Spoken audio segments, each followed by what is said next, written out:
This interview is a part of the Oklahoma Historical Society's Oral History Program Living Legends collection. There is no original date given for this interview. The interviewer does not identify herself on this tape in the introduction, which is very sparse. However, the records reveal that the interviewer is Mrs. Clarence Roberts, or Mary B. Roberts. The interviewee is the Reverend Henry Morton. That's Morton Jr. The Reverend Henry Morton Jr. of Stillwater, Oklahoma. The Reverend Morton is a Methodist minister. The location of this interview is not given either. This material was re-recorded on the 3rd of January, 1986, for inclusion in the permanent collections of the Oral History Program by Judith Michener. All right. We would like first, I believe, to have your name and where you were born, and if possible, something about your schooling. Let's get just a brief biography to begin with. My name is Henry Morton. I was born in Pittsfield, Illinois. Went through the first 5 years of grade school there. Then the family was moved to Fallon, F-A-L-L-O-N, Nevada. I completed the grades and went through high school at Fallon, after which I taught school for 3 years and worked in a store for others until time that I enlisted in the First World War. And your father? I'm junior. My father's name is Henry Morton. He was born in the state of Maine, where his father was taken, I don't know. Anyway, his father went into the Maine militia and lost his life during that war. Then grandmother Morton, for some reason, moved for a year or more up into Canada, after which they moved to Pittsfield, Illinois. And my father met my mother there, and mother's name was Lizzie Lane, and she was born in Pittsfield.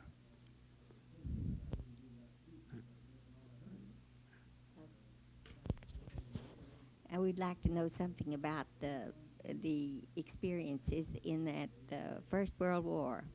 You were telling me about how you landed in Fort Sill. I think that would be most interesting. When I enlisted in the First World War, I asked for field artillery work. Don't ask me why, I just got that idea. And I was assigned to the 2nd Field Artillery, the 2nd Battalion of the 2nd Field Artillery, which was just back from a tour in the Philippine Islands. We did several months of training at Camp Fremont, California, about 40 miles south of San Francisco. Then, just at the last of June of 1918, we were moved to Fort Sill to complete the field artillery training. This move involved the entire 8th Field Artillery Brigade as a part of the 8th Division. We landed at Fort Sill on the 4th day of July, 1918, and we had been wearing woolen OD clothing there at Camp Fremont, where it was real comfortable. Wrap leggings in those days, but it also meant woolen trousers and woolen shirts, which were worn the year round. But landing in Fort Sill, being assigned to tents out on what we called then Camp Donovan, just out of the fort proper, but still on the reservation grounds, it was hot, and the winds came in from the south, blowing dust and more heat. And as it happened, we'd always shout out the Daily Oklahoman when that dust and heat hit us during those days. Coming in on a holiday, the quartermaster was not open. And then the next day, when he started to work in taking our woolen clothing and giving us khaki, it was several days before the quartermaster could equip the approximately 5,000 troops of the Field Artillery Brigade with the cotton clothing. We were very unhappy with Oklahoma at that time, and it was my first taste of Oklahoma. I learned later to like it, but I didn't at that time. Could it have been perhaps the fact that you began to meet some people in such as the ones in the church that influenced you and so on? Could it have been that perhaps changed part of your viewpoint of Oklahoma, or was it the landscape in general? Frankly, I met very few Oklahoma people during the period that we stayed during the First World War, because we were there until until time to go overseas, landing at Brest, France, just 2 days before the signing of the armistice. So I didn't meet many Oklahoma people, none that I remember during that time. I re-enlisted in the Army after a period of 15 months, discharged when we returned from overseas, and then working at Fallon and later at Reno, Nevada for the same store, then re-enlisting and coming back to Fort Sill. Then I made contacts through the Methodist Episcopal Church at Lawton, and it was probably those contacts that started me toward an appreciation of Oklahoma and what it could be.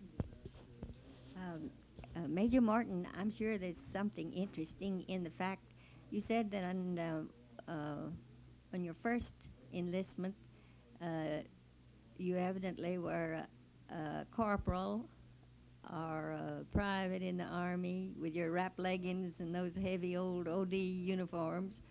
And then in your second enlistment, you became a sergeant major. Tell us something about this rapid rise to your rank.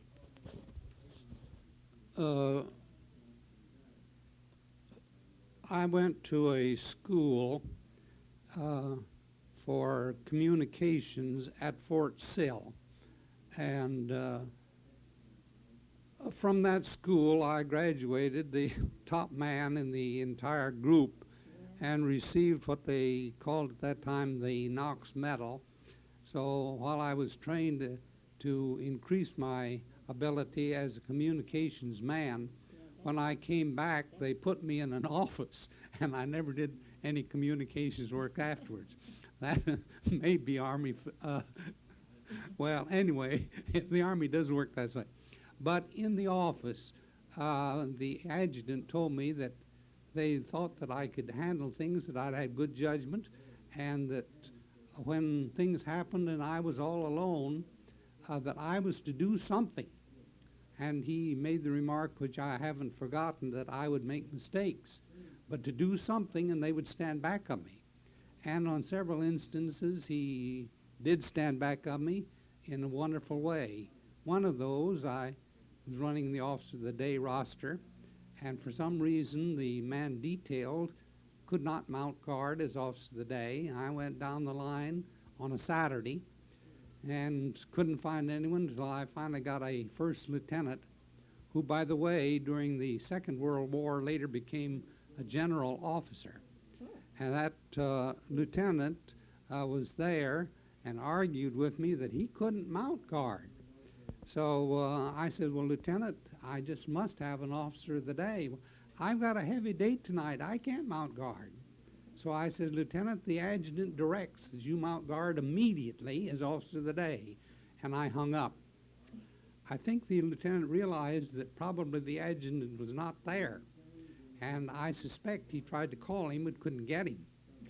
The next morning he came into the office and I was there with the adjutant, had told him the story, and started to leave, and the officer of the day with his sword, said, "Wait a minute, Sergeant." So he told the adjutant that I had directed that he mount guard by orders of the adjutant. And the captain said, "Did Sergeant Morton say that?" "Yes." Well, the lieutenant thought that he had me behind the 8 ball. But the captain said, "If Sergeant Morton said that, I must have said it." So I knew that when things were such that I had to make decisions and do things, that the officers involved would stand behind me because I was doing what I thought was best. And Who was this lieutenant? Do you remember his name? no, I've forgotten his name. Might come to me, but I don't remember now. Right. I thought maybe it would be someone that we might meet in another area. After your decision to go into the ministry, which was made with the influence of this Sunday school teacher and the friends that you found in Lawton, tell us something about that decision. Was it a difficult one to make? In one sense, I think it was a little difficult because when I had gone into the service the second time, between the 2 world wars, I had felt that it would become a life work and that I would go in thinking that I'd spend 30 years and retire in service. And it meant giving that up. On the other hand, the people involved, which was a preacher at the First Methodist Church at Lawton, a Sunday school teacher named Mrs. Mabel Seaman, and the district superintendent, whose older son I had in a scout troop where I was scoutmaster, convinced me that I should go in as a preacher, and they did all in their power to help me. So I started in going down to the little town of Geronimo, about 10 miles south of Lawton. The Seaman family loaned me their Ford to make that trip every 2 weeks. It had been customary for one of the 3 sergeants major in the office at Fort Sill to take turns on Sundays, so that I was on duty every 3rd Sunday. But I offered to go on every 2nd Sunday. If they'd let me have that way, I could be more regular in serving the church at Geronimo. And I did that until the time of the annual conference in October of 1926. I had started at the beginning of the college year, a freshman at Oklahoma City University, made the trip back to Lawton and Geronimo for 2 or 3 times after that. Then I had some passes which were technically illegal until I could start a furlough for 3 months, which was the maximum allowed, except with provisions from the War Department. And I had planned it so that I could come back to Fort Sill and be discharged during the Thanksgiving holidays without losing any college time.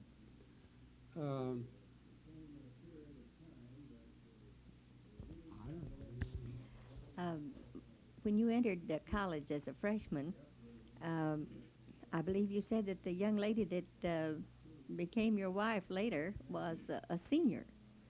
Tell us something about your engagement and your marriage and so on. I met through fraternity and sorority life Irene Breckenridge, whose family lived at Carnegie, and her father was president of one of the banks there. She had been born about 6 miles south of Hydro in Caddo County, school in Oklahoma, and then came to Oklahoma City University because they were ardent Methodists. I had gone into one of the local fraternities, and she was in a sorority. We met Which fraternity were you in? The local fraternity was Phi Chi Phi, which has been disbanded and gone into a national, which is Sigma Phi Epsilon now. We met there, but going on to seminary, it seemed inadvisable to be married until I knew what was going to happen and I could take care of a wife. So I went to Boston and completed my first year at the Boston University School of Theology, then came back and was married, and our honeymoon was a trip to New England in an old-time Ford to the church in Acushnet, Massachusetts, to which I had been assigned, and where I served until I had finished my Bachelor of Sacred Theology and a master's degree at Boston, and then was ready to return to Oklahoma for service in the Oklahoma Conference of the Methodist Church. Well, we're glad you came back. Wonder how that, were you really tempted to stay there? Or by that time, did you love Oklahoma enough that you really wanted to come back to us? I had been around enough over the world with the Army and so forth, it wouldn't have made much difference. Mrs. Morton wanted very much to come back to Oklahoma as a native, and so it was no problem as far as I was concerned. I was perfectly willing to return. And on our return, we were assigned to the Grace Methodist Church at Wichita Falls, Texas. That church and 3 or 4 other Methodist Episcopal churches in Texas were members of the Oklahoma Conference because so few of the so-called North churches were there, and they came in there. So this was before what they call unification of the North and the South. I returned to Oklahoma after finishing my work at Boston in 1933, and unification of the North and South Methodist churches came in 1939. Before that time, in 37, we knew that the churches in Texas would be transferred into Texas Conference, and I knew the Oklahoma preachers, and Mrs. Morton felt at home in Texas. So in 1937, I requested a move from Wichita Falls and went from there to Kingfisher, Oklahoma. The old Fort Worth district then was really, at that time, a part of the Oklahoma area. The Fort Worth district had gone out of existence as such before I came in. These 2 churches at Wichita Falls and some in the Panhandle of Texas were part of the Lawton district then of the Methodist Church of Oklahoma. Tell us something about, you mentioned in our conversation about the Dust Bowl days. Where did you encounter those? And that is something that I feel that should be passed on because those were real experiences. The Grace Methodist Church at Wichita Falls is right downtown in the very heart of the city. And one summer that we're there, for about 2 weeks, the temperature went to 113 degrees every day. Mrs. Morton was up with our daughter, staying with her family at Carnegie, but her younger brother was wanting work, and he came back to Wichita Falls with me. We moved a mattress from the bedrooms upstairs and laid it on the floor downstairs where we could get air. All we had in addition to that was a small electric fan, and we slept on the floor on a mattress downstairs to avoid that. But we could go out during those days and way high in the air see a sort of a mist or fog of dust, and then it would just slowly seep down, and just like silt, and you couldn't keep it out of anything. It was just dust that got over everything, and it had come, of course, from northern Oklahoma and Kansas. Then I met more of the Dust Bowl conditions after returning from the Second World War, when I was stationed at Beaver for 3 years, and would go out there and see the fences with the sand piled almost to the top of the fence post where it had drifted after some of the tumbleweed had come in there, and that would hold the sand against the fence, and then it would build up to the top of the fence. Was that during the Depression or just following the Depression? I met the Depression while a student at Boston University, and it might be interesting that the day the banks closed over the United States, I went up to an A&P grocery store to buy something before I was on my way to Boston. The manager met me and said, "Mr. Morton, have you got any money?" I knew what he meant because the bank had closed. But I told him it just happened that I'd cashed a check the Saturday before to pay utilities and so forth. I did have some money. He says, "You better keep it so you can go back and forth to Boston. Anything you want, you can charge here in this store, and I'll hold it until we can make an adjustment, or you can give me a check." Anyway, but of course the banks were only closed a few days, but that was the heart of the Depression. But of course the serious part, when I came to back to Oklahoma, or to Texas, salaries were very low, and if I remember rightly, my salary was $2,000 a year for the first year, and then I didn't get it all. But they paid what they could, and the rest of it we just forgot about. You mentioned something about the Ku Klux Klan operating during during the World War I, and it was while it was a reorganization of an older institution back in the Civil War days. Many of the ministers, I believe you said. Tell us something about that. This wasn't during World War I.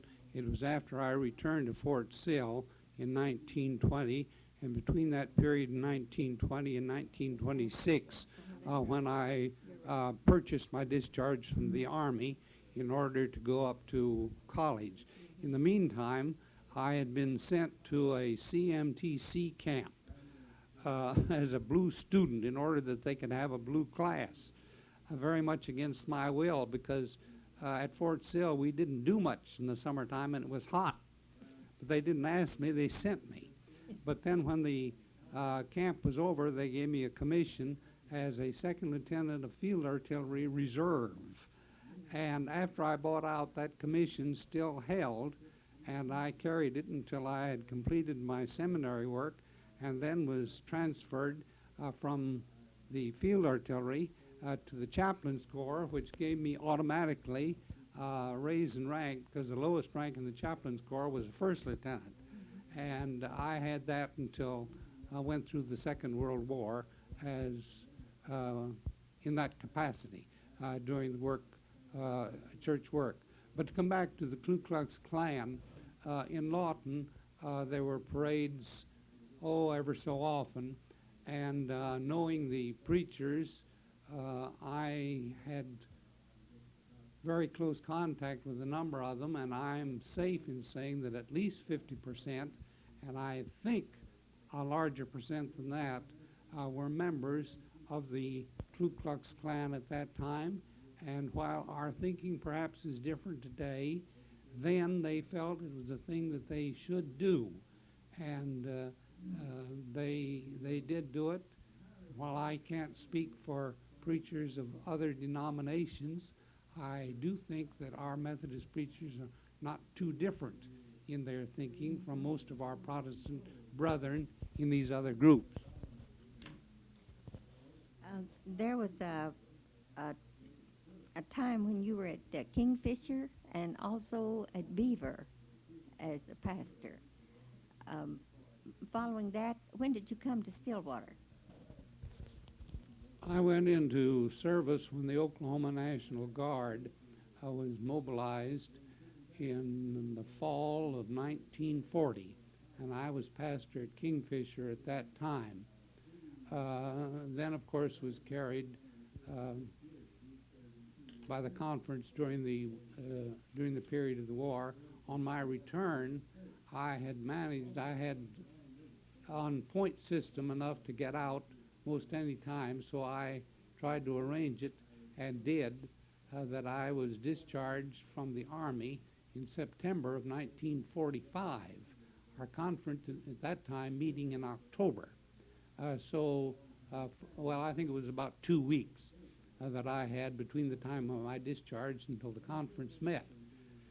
I was assigned to Beaver and stayed there for 3 years, then went to Winoka also for 3 years, from Winoka to Ardmore, from Ardmore up to Yale. At Yale, I became acquainted with the pastor of the First Methodist Church here in Stillwater. And one day, Poe Williams, who is now with the General Board of Education at Nashville, called me long distance and said, "How would you like to come over to Stillwater as my associate next year?" And I said, "Well, I've only been here 1 year and it isn't good." But he said, "Well, anybody that moves from Yale to Stillwater isn't moved because he has to." He says, "Come over and eat chicken and look things over."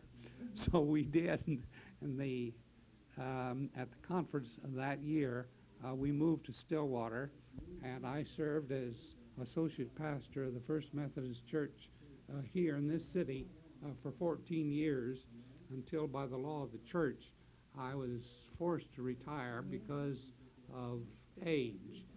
But now Stillwater is home, and we're still here. There was a notation on your biographical material about some scouting work. I believe that started while you were in the Army. Tell us something about your first troop there at Fort Sill.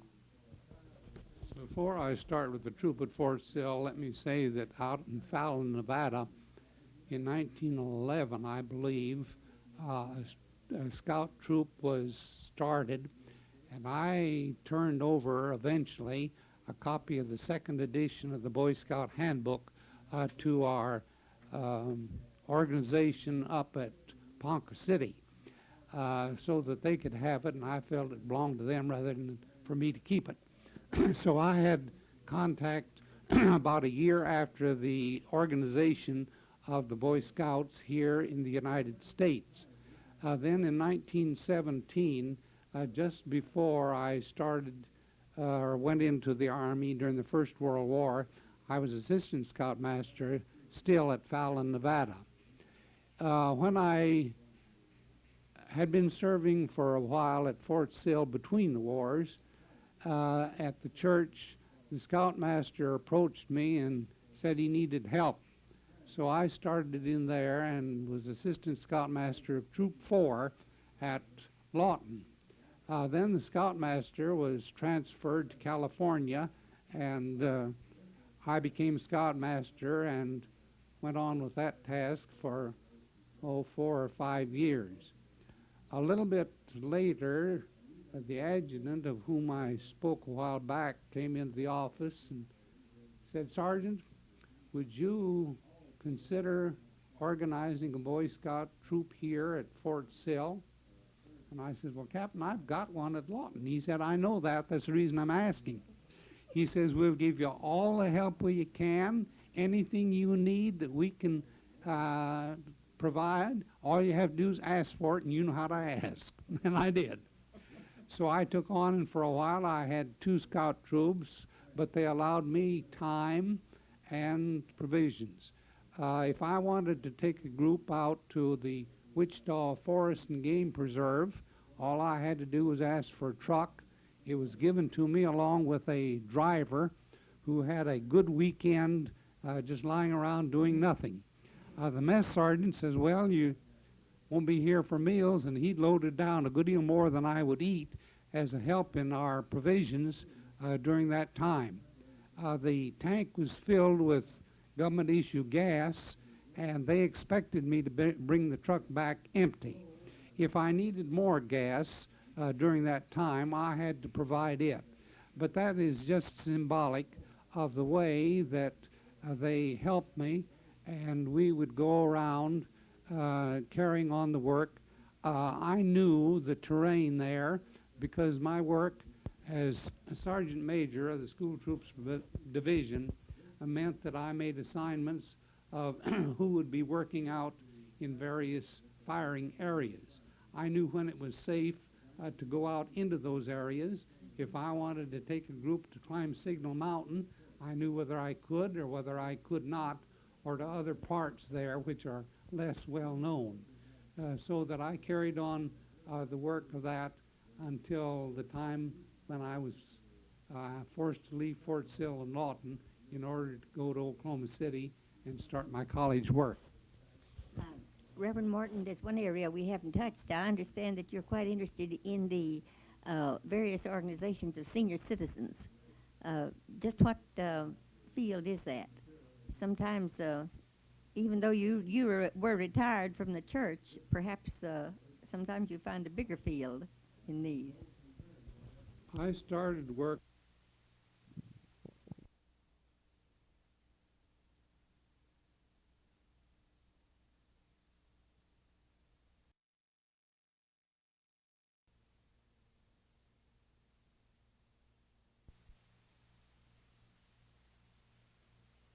Morton, there's one area we haven't touched. I understand that you're quite interested in the various organizations of senior citizens. Just what field is that? Sometimes, even though you were retired from the church, perhaps sometimes you find a bigger field in these. I started work with the senior citizens, perhaps 10 years ago, when it was just beginning to function, and we weren't doing too good a job, but we did get them together down in the school building. Then it sort of fell through, but later it was reorganized through the First Methodist Church here in Stillwater, and I guess they thought I didn't have too much to do, so I had to help in carrying out, organizing, and arranging things for a monthly meeting there. We had a luncheon and a program, and the elderly people came to like it. It grew, and it was just a short time until everybody realized that it was not a part of the work of the Methodist Church as a church, but rather it was a part of our civic organization where we would like to involve anyone who was in need of what the senior citizens could do and the contacts that could be made in that way. Then later, Mrs. Virginia Stapley and Dean Stapley were very much interested in the work that had been picked up at St. Luke's Methodist Church in Oklahoma City of continuing education. So from time to time, several groups went down to visit, and one fall we started that. And when they said, well, that's going to be your baby as far as the church is concerned, I told the pastor in charge, well, I didn't mind, but he must realize that that meant that just about one full day every week would be given to continuing education. And we did that, and we're very happy that it is still carrying on. We have the senior citizens meeting once a month for a lunch and a program. They have a brief Bible study. But we have the continuing education for 24 weeks during the year, 2 periods of 12 weeks each. And while I'm not involved with it now very much, once in a while I'm called on in one way or another. But retirement, is supposed to give you a little chance to rest. Well, thank you so much. Is there anything else that you would like to add now to this? Do you think it's something that we've not covered? There's one very interesting item that I felt I was justified in.